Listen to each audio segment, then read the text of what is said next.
is set after the selection is set. Right. So that, in essence, overwrites that. Exactly. Exactly. And you could go in and start moving things around and tweak things. And that's where, going in and testing all of that really becomes very important. Okay.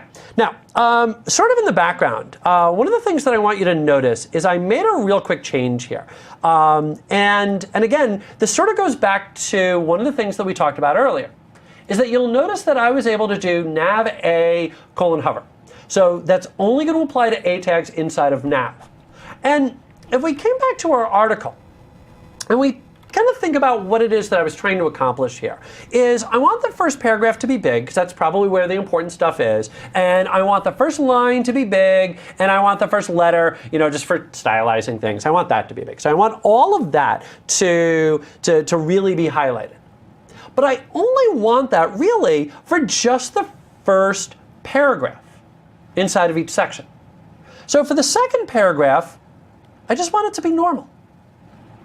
Just, back to the way that it was. And if you remember, the way that I had it the first time, which was like this, little musical interlude for you. There we go. Let's go back in, hit refresh. And you'll notice, here's a second paragraph right here, and you'll notice that that first line is big and it's green and my first letter is nice and big. That's not what I wanted. That's not what I wanted. I just wanted that for that first paragraph. And sure enough, we can combine all of these as much as we want. So we can get as explicit on identifying the elements as we need to. So it makes it gives us a lot of power in going in and finding what we want. Yeah. So again, because I see these in the questions. Yeah. Why is it that we use one set of colons for first child and two sets of colons for first letter? It's because, well, actually, Christopher, sure. You can answer this. Here, let me just go in and do this. Is that one set of colon? This is for our pseudo class, and then the second set of colon is a pseudo element. So two sets of colon is a pseudo element. The one set of colon is a pseudo class. And about the best analogy that I can give, and forgive me, this is the best one that I can come up with. I took 4 years of French in high school. Bonjour, comment allez-vous? Je m'appelle Christopher. Ma grand-mère est flambée et le singe est disparu, which is a horrible, horrible American accent way of saying hello. My name is Christopher. My grandmother's on fire and the monkey has disappeared. At least I think that's what I said. In any event, one of the hardest things that I struggled with when I was trying to learn French was trying to remember the genders of everything. So la versus la. And in a lot of ways, I think that's sort of the same thing here, is that pseudo class versus pseudo element. Is there a difference? Technically, yes, there is, because pseudo class is going to apply to the entire class. When you hover over something, you're hovering over, the entire element. When you hover over something, you're hovering over that entire element. When you select something, though, or when you talk about first letter, or you talk about first line, that's a portion of an element. So hover, you're hovering over the entire element. First letter, that's a portion of an element. So hover, because of the fact that it's already going to apply to an entire element, that's a class. The first letter, because of the fact that that's only a portion of an element, we need to create a brand new one. We need to do it on the fly. It's a pseudo element. That's why it's a pseudo element. That's honestly a very academic thing. I wouldn't really worry about trying to commit all of that to memory, and just let Visual Studio sort of guide you. I'll be honest, that's all that I ever do. The only time that I ever worry about pseudo class versus pseudo element is when I'm teaching CSS. When I'm using CSS, I'm not even thinking about it. Then I'm just going in, a colon, and then just finding the item that I want. And if Visual Studio throws in a second colon, fantastic. And if it doesn't, fantastic. And I'm being real here. That's the way that I do it. I'm sure that's the way that you do it. And anybody else who's experienced with CSS, I'm certain that's the way that they do it as well. So if you want to get very, very technical, very, very propeller head, that's the difference between the two. personally, I wouldn't worry too much about it. Yeah. Some of you are also asking, why do the pseudo classes go before the pseudo elements? And I mean, that's just, it's order of, I guess, size is the best way I would put it. I mean, one, like Christopher just said, applies to the entire element. Right. I mean, the pseudo classes apply to the entire element. Whatever properties put on it is for the entire element. Whereas the pseudo element is a smaller part of that. So it goes from less specific to more specific, and that's the way you would order it in your CSS selector. Exactly, yeah, because I'm trying to drill down into it. So I'm starting at the div tag, so I'm looking for, hey, I want a div tag. Okay, now inside this div tag, I'm looking for just the first one. Yeah. And so then inside of just that first one, now I want that first letter. So I'm really just kind of drilling right down on into it. So yeah, that's a perfect way to describe it. Yeah, because it wouldn't make sense if you said, well, what is the first child of a selected line? I mean, that's not something that exactly really makes sense. Yeah. Yep. Logic-wise, I don't know how to put that. No, that's perfect. That's perfect. Yeah. Okay. Cool. So, pseudo classes, pseudo elements, and again, it gives you that ability to go in and find exactly what it is that you're looking for. Now, again, those of you that have done CSS, you're probably looking at my demos thus far, and you're probably complaining about two very big things. The first thing that you're probably complaining about is the fact that I'm putting all my CSS into that file.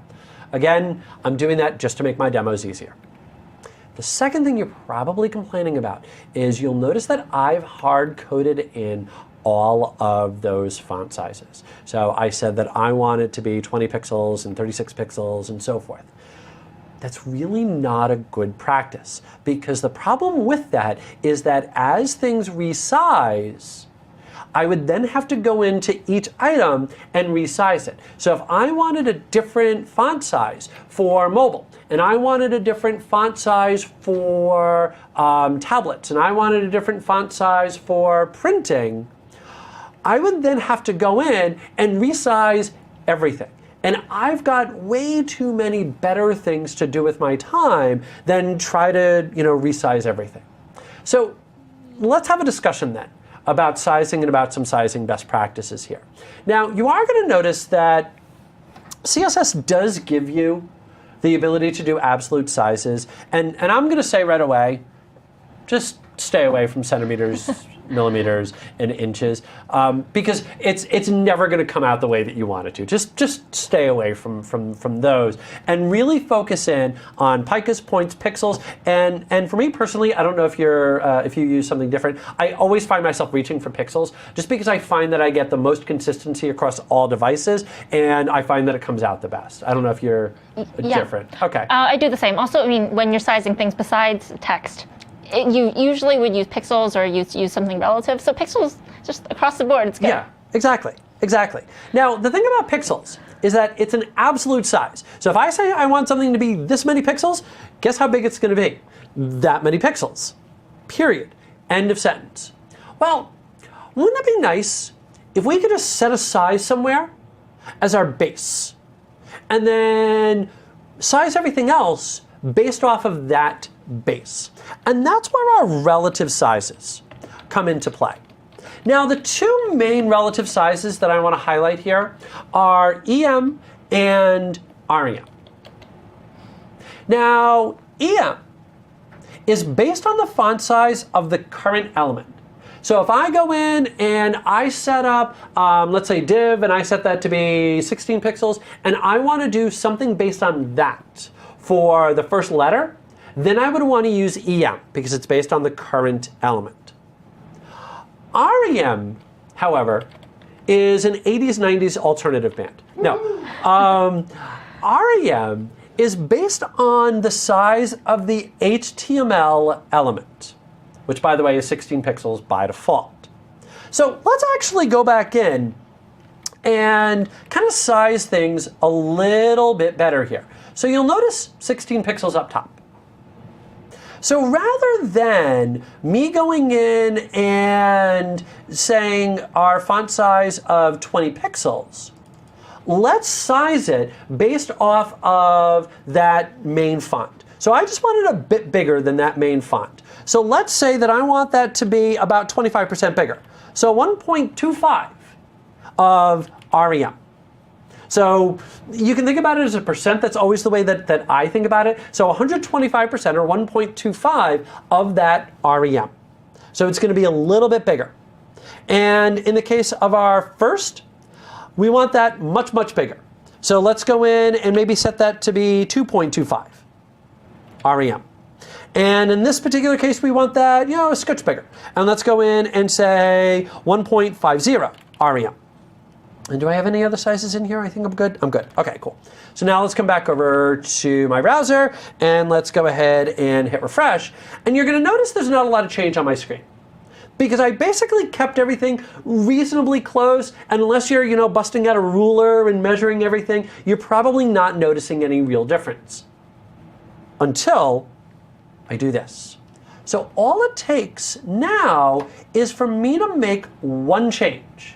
And I'm going to make a drastic change here. I'm going to change this to 10, which I know is very, very small. But the takeaway that I want you to get is that the moment I do that, everything else goes in line with it. And I really should also have updated this as well. Let's go 1.25 REM. There we go. And so now, if I resize that, you'll notice everything else goes in line with it. And this becomes very powerful when we're talking about our page layouts and our media queries, because I'm going to want to be able to resize our fonts for tablets and for desktops. And I don't want to have to go in, especially if I've got something like this, where, I've got, like 4 or 5 different options now for div tags and all sorts of different font sizes. I don't want to have to go in and resize each one of those for each individual screen size. So I don't have to. So all I have to do is one single update and everything else falls in line. Make your life easier.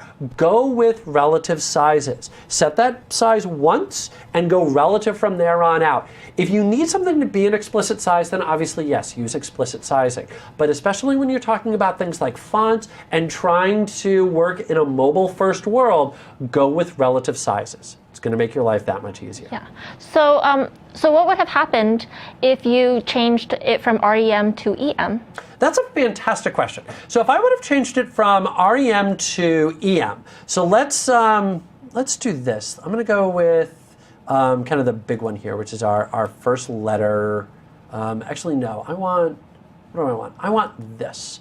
I'm going to change this to EM, and I'm going to go really big here. So I'm going to go 3 EM, and I'm going to go in, and I'm going to hit refresh here.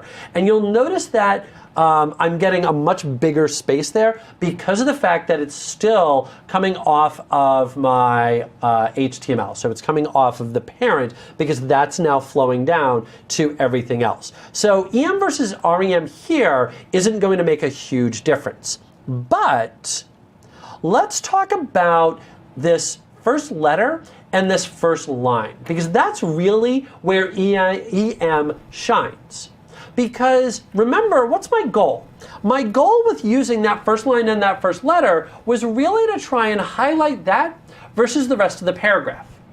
So I want that to be bigger based on the rest of the paragraph. So that's where EM is going to shine. So I don't want to do it based off the rest of the document. I want to do it based off of this. So I want it to be much bigger than the rest of that. So maybe I want that first letter to be 3 times as big as that div section. And I want that first line to be, let's say, 2 times as big as that div section. So I go in and I say 3 EM and I say 2 AM, and I come back and I hit refresh, and you'll notice it's nice and big. Now let's again kind of keep going with that compare and contrast here. Where's my div tags? Trying to think of a really good... okay, let's go off of first child here. And I'm going to explicitly size my first child here. I think this is going to kind of bring it all together here. And I'm going to make this really big. I'm going to say 30 pixels. Okay, now this is going to be, I think, a good example of REM versus EM. EM is going to be based off of this, because I've now said that that first child, I want that to be 30 pixels. EM is going to be based off of that, so this should be 90 pixels big. as opposed to whatever was inside of HTML, which if I remember right, was currently set to 10, so it should be 30. So if it was REM, that would be 30. EM is going to be 90 pixels. I think I'm doing my math right. Hit save, hit refresh. Yes, that's 90 pixels. So you'll notice that that's huge, and you'll also notice, kind of as a perfect example, that that up there wasn't impacted. That's still going to be, in this case, our 10 pixels. So there's the difference in inaction of EM versus REM. So EM is based off of that current element. REM is based off of whatever was set on HTML. Does that bring that together? Yeah, I think so. Okay. Cool. All right. Now, up until now, I've got to fix that. Hold on one second. Control Z. That's just going to drive me crazy. Control Z and Control Z, and let's go back and change that to 16. Okay. Now then. All right. So what I'm going to do is I'm going to bring this back up in Internet Explorer, and I'm going to fire up Chrome here.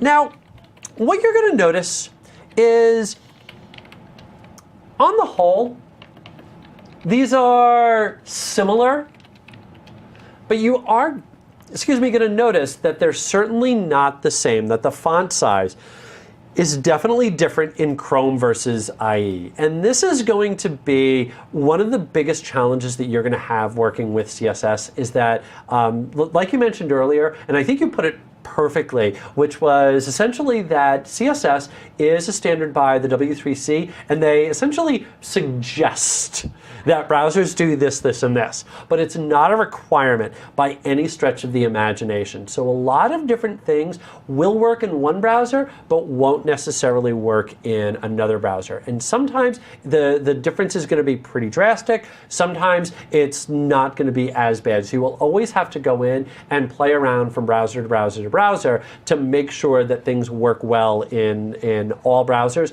or at least are kind of close enough in all browsers. And so you'll notice on the sizing here that the sizing is going to be handled. Oh, wait a minute. No, I'm sorry.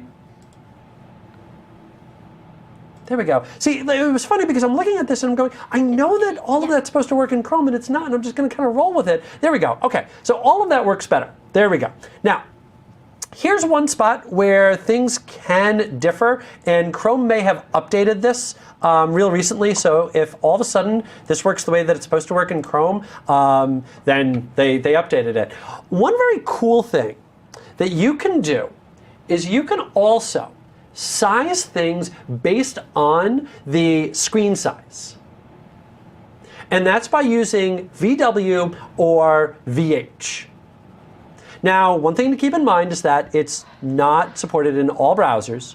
And you'll notice that it winds up being that unit of measurement is 1% of the viewport, so the portion of the screen that you're currently looking at, the width and the height.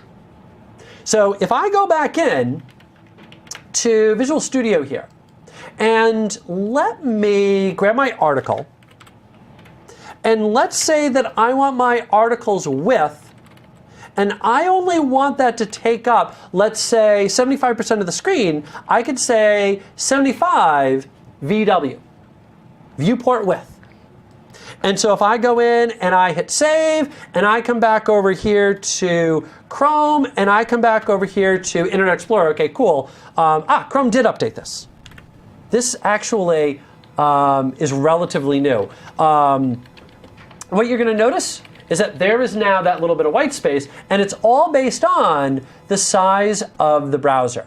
Now, the point that I was really trying to make here, kind of bringing it all the way back to where I started by opening up Chrome, is you do have to be careful with CSS because things change over time. So it was like 2 months ago that I last went in and kind of worked around with that, and that wasn't there, that wasn't supported. It is now supported. You always have to test in all browsers. Always have to test in all browsers. Okay. All right. Anything else to there? I think that was a really good explanation of the different sizes. I think especially the discussion of REM versus EM, that sizing thing. Yeah. Great explanation. Excellent. Well, thank you. Thank you. All right. Well, with that, let's go ahead and take a 10-minute break. And then we're going to come on back and we're going to take a look at page layout. So we took a look at how to go in and select all of our items. Now it's time to actually examine how we can put things where we want them and stop using tables. All right. We'll see you guys in 10 minutes.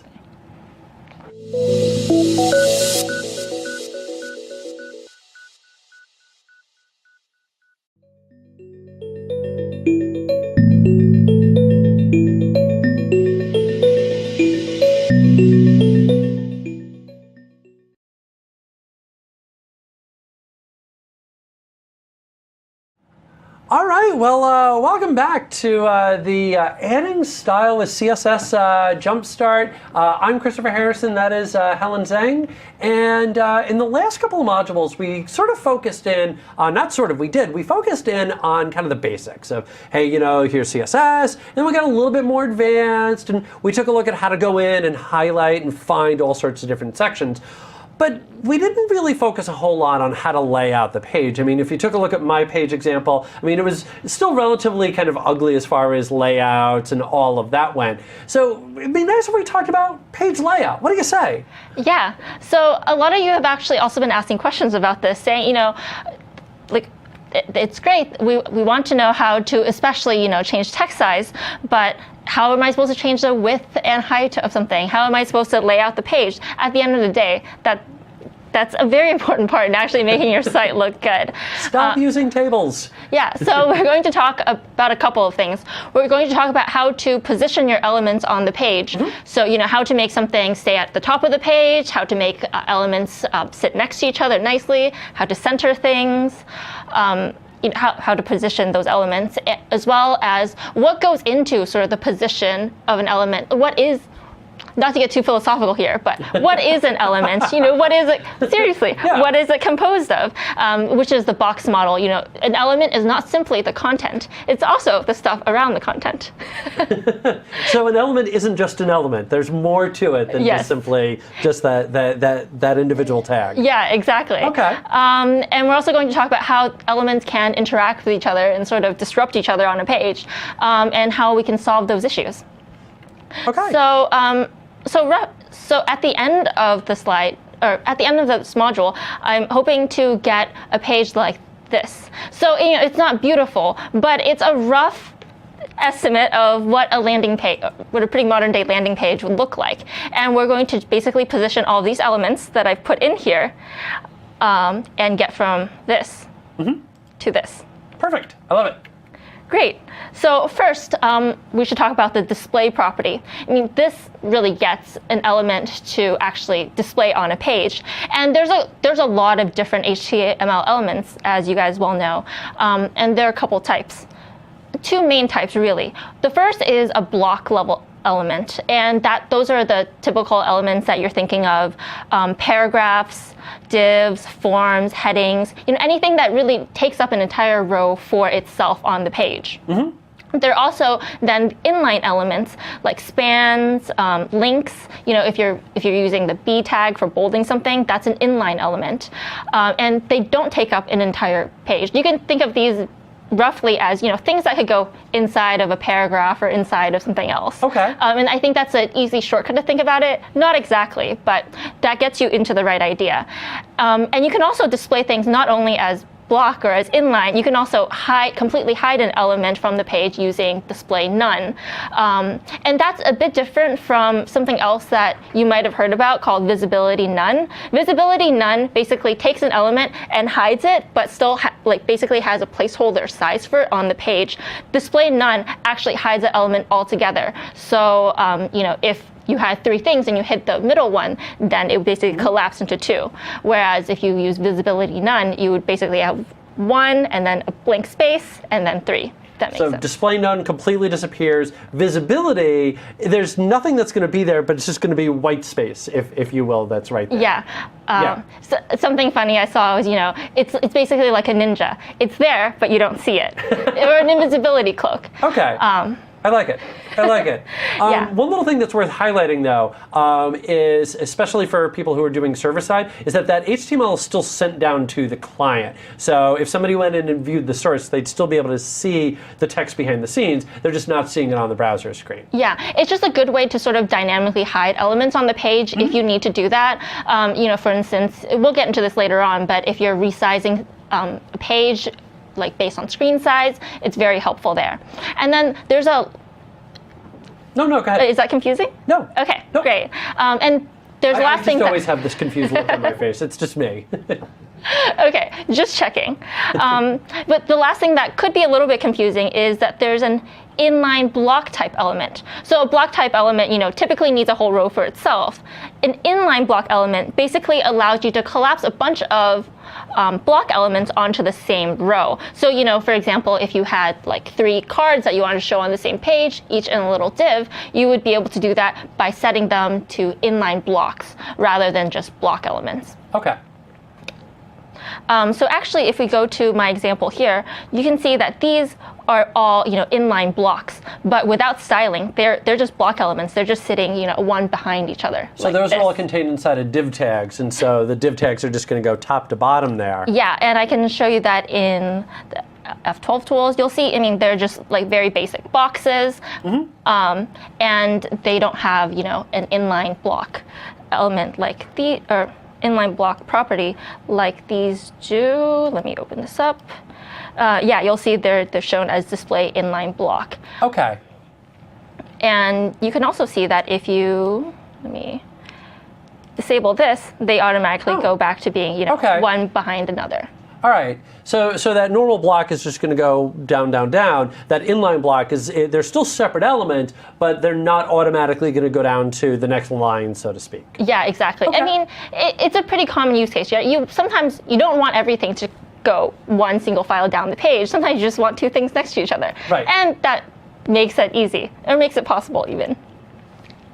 Something else that we should talk about, the second most important thing in having something show up on the page is the position property. So the display, makes sure it shows up, but the position actually talks about where it is. Or how to determine where it is, shall I say. So the first type is, there's a couple of types for this. The first is static, and that's basically the default, completely unformatted way of having a position. So it'll just sit exactly where it should be on the page by default. The second is relative. So that is relative to where its default position would be on a page. So for instance, if something is if something is a first element, so if it was, if you had an element that was, how do I do this? Never mind. Basically, Go ahead. Basically, you had an element in the top right corner of something, and you want to shift that down a little bit. Shift it down by 100 pixels or maybe 10% based on the page. You would use the relative because you're basically trying to just move the element relative to where its original place would be. The next one is fixed, and that's just relative to the browser window. And this is especially useful for headers, for instance. You've seen it on a lot of web pages probably, that move with you as you scroll. And the last is an absolutely placed element. These, I think, are less commonly used, and they can kind of be confusing. Absolute elements are put basically exactly where you position it. So if you give it, I want it to be from the top of the page 100 pixels, from the left of the page 100 pixels, it'll just be right there and nothing else will move it. It doesn't listen to any of the other elements. Whereas a lot of these other ones, they relate to other things. Like for example, the fixed is relative to the browser window, and the relative position is relative to where its default place is. So let me show you an example of that. Yeah, go in and see it. That's always sort of the best way. Yeah.